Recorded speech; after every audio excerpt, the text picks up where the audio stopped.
È un appuntamento importante perché prima di tutto andiamo a valorizzare il territorio, ma soprattutto andiamo a valorizzare chi ogni giorno lavora su quei territori. I nostri padri ci hanno lasciato un territorio intatto e le amministrazioni comunali nel corso degli anni hanno saputo mantenerlo questo territorio e oggi, grazie anche al riconoscimento UNESCO, abbiamo la possibilità di portare importanti numeri per quel che riguarda il turismo, quindi dare anche un sostegno ulteriore da un punto di vista economico alle tante aziende, perché sappiamo che dietro a una bottiglia di vino c'è la storia di una famiglia, una storia che si porta avanti da anni, un sapere anche nel senso proprio della produzione del vino, quindi un patrimonio che solamente noi in Veneto abbiamo, che custodiamo molto gelosamente e che sicuramente rappresenterà uno dei modelli di sviluppo anche del turismo del futuro, perché il turismo non è solamente mare e montagna, ma vuol dire anche colline, ma vuol dire anche città d'arte, e oggi grazie all'enogastronomia, e il Veneto su questo è leader a livello nazionale, stiamo veramente creando un volano importante e i numeri anno dopo anno ci dimostrano questa crescita importante per tutto il territorio.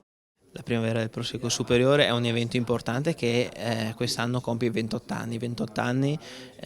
quando era partita questa idea non si pensava al futuro che oggi invece vive il nostro territorio e già si parlava di passeggiate, di visite alle nostre colline, agli ambiti culturali, ai prodotti enogastronomici. Oggi troviamo un territorio riconosciuto dall'UNESCO Patrimonio dell'Umanità. Ci troviamo le piccole produzioni locali che proprio grazie a una legge regionale sono diventate realtà e che producono un'economia sul territorio. Ci troviamo veramente una vivacità di aziende, di associazioni che ci tengono e sono molto identitarie. Oggi ci tenevo a realizzare questa conferenza stampa qui in Palazzo Ferrofini in sede del Consiglio regionale del Veneto per dare importanza e valore al nostro territorio e ringrazio tutti i partecipanti per essere stati qui presenti e aver confermato quello che appunto era nell'ambizione di fare.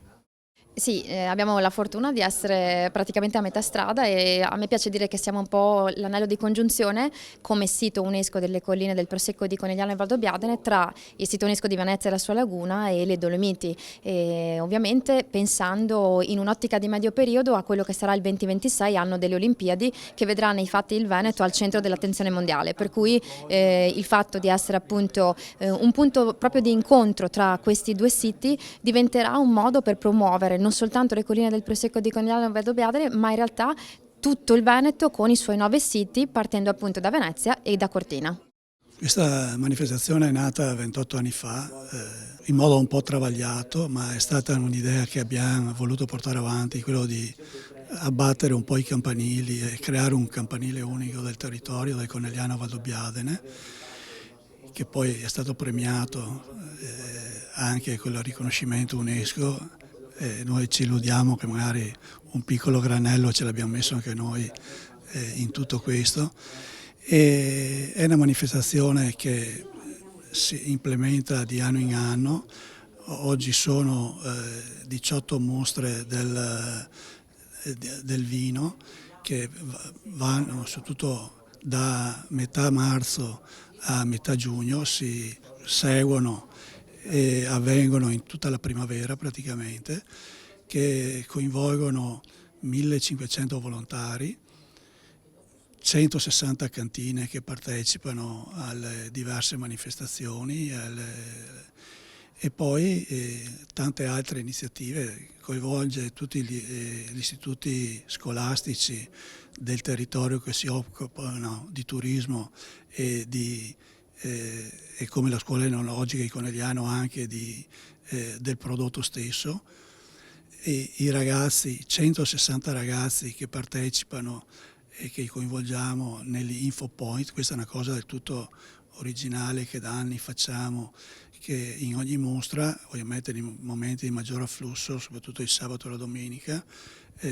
ci sono delle infopoint gestiti dai ragazzi degli istituti turistici della zona, prima formati eccetera, quindi ha un valore nel confronto del turista, ma ha un valore anche nei confronti dei ragazzi stessi che